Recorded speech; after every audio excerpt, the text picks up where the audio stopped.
Hello, Culture Matters podcast. We're back again with another culture content topic. Follow me, Jay Doran, underscore the culture man, for short clips on business, life, culture, leadership, so much more. Today, I'm talking about one of our topics, which is building a company culture people want to be a part of. People want to be a part of. People desire to be a part of. I go back to Drucker. The purpose of a business is to create a customer. Peter Drucker said that a long, long, long, long, long time ago. The purpose of a business is to create a customer. What's behind the creation of a customer?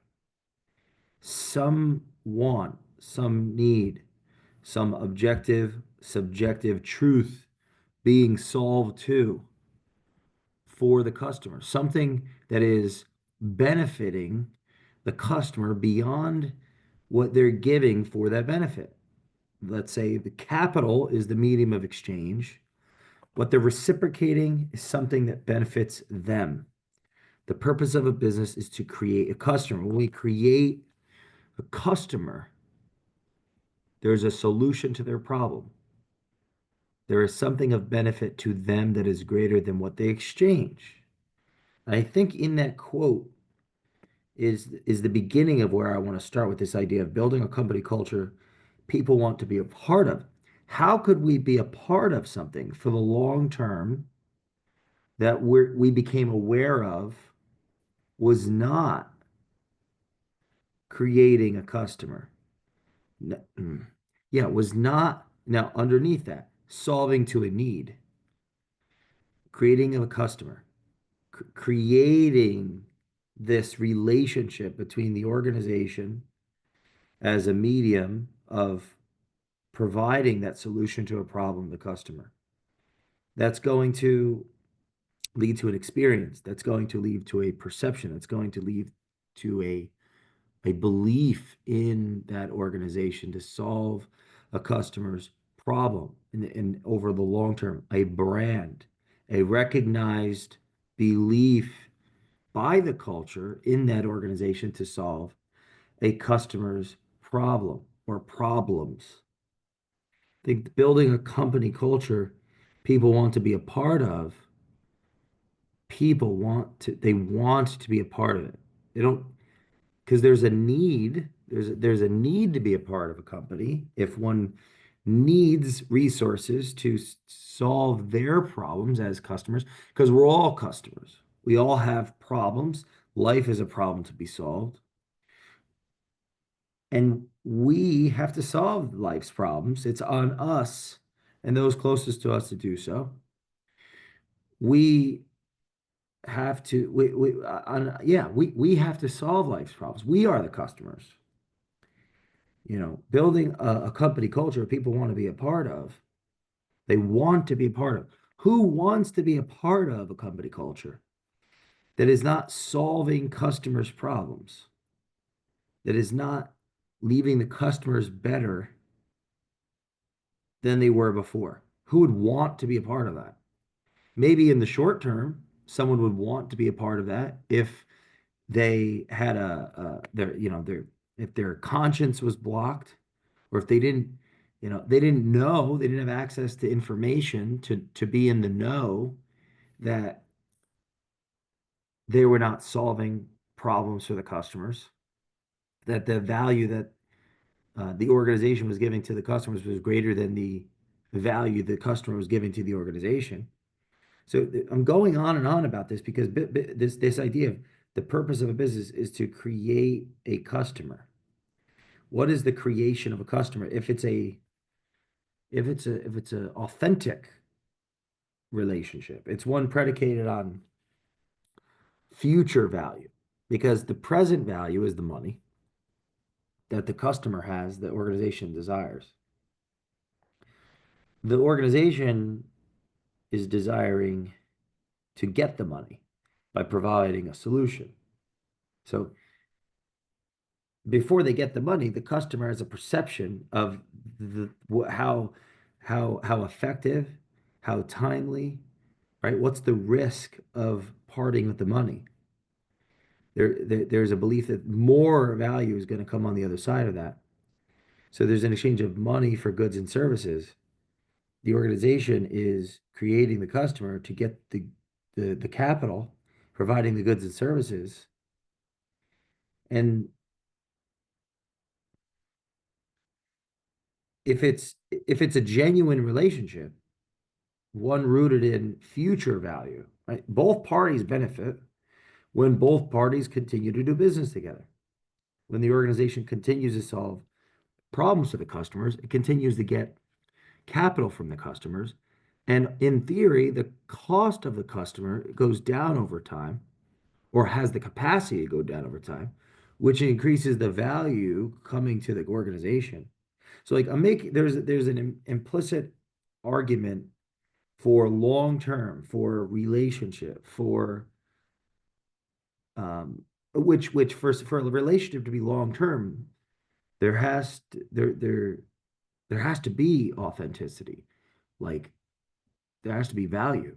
There has to be truth. There has to be like the solution has to exist. The for the customer, for both parties. The capital has to be real and the solution has to be accepted and exist. And so if we're going to talk about building a company people want to be a part of, the question becomes, well, for how long? And if it's for people want to be a part of it versus need to be a part of it, time comes into the equation. I want to be a part of this relationship with my organization because what we do has meaning and significance. What we do works. What we do, because the money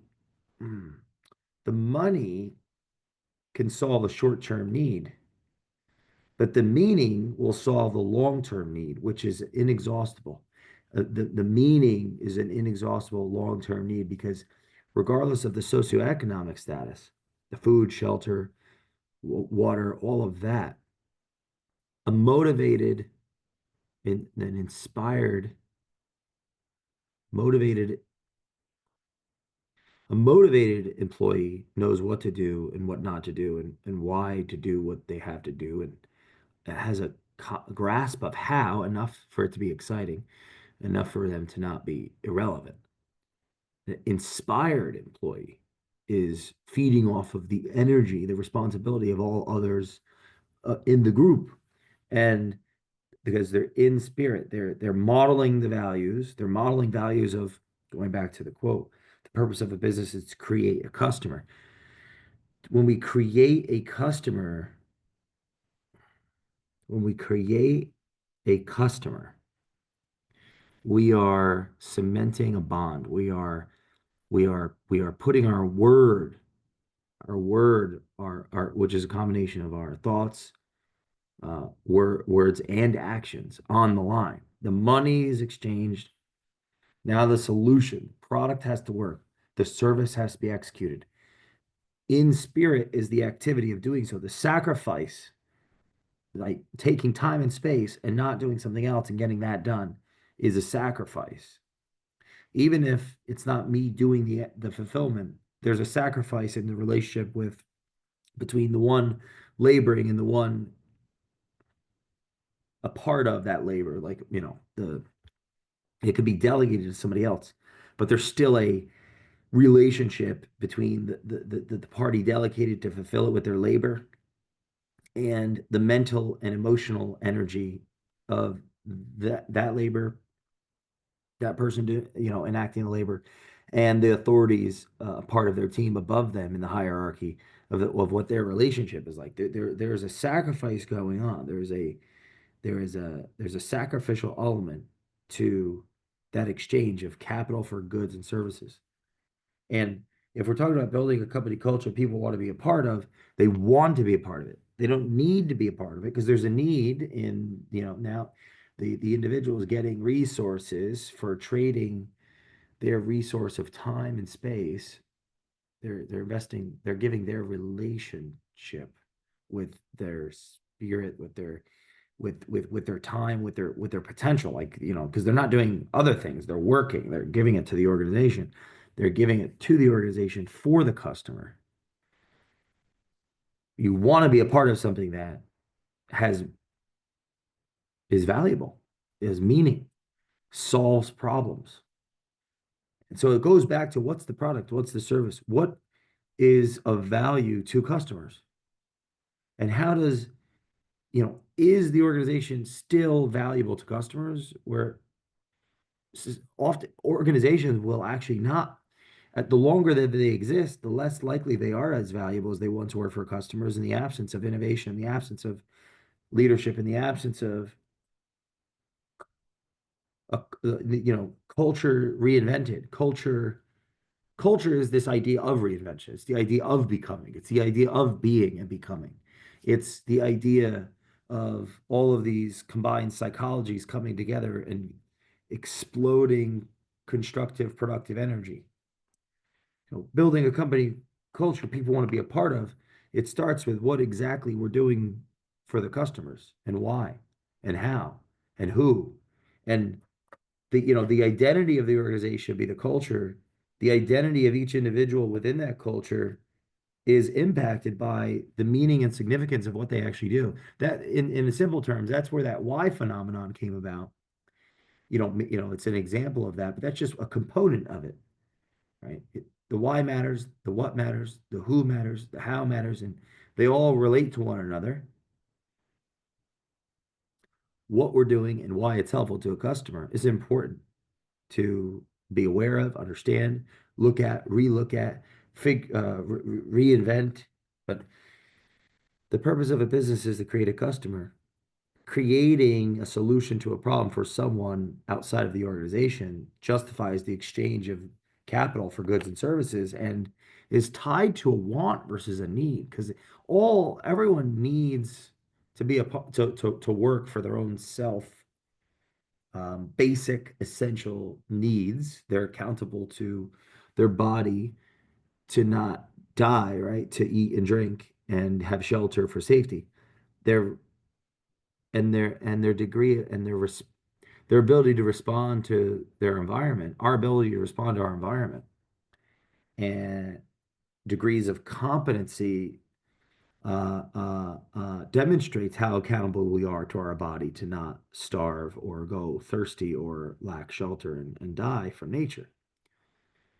That deeper sense of meaning, that want beyond the accountability, beyond being accountable to nature, that want is going to come from the purpose of the organization, which is to create a customer, which comes from the what the product or service does for the customer that actually benefits them greater than the capital, that infers then a relationship and a long-term value creation, and which then is tied to upward mobility, career advancement.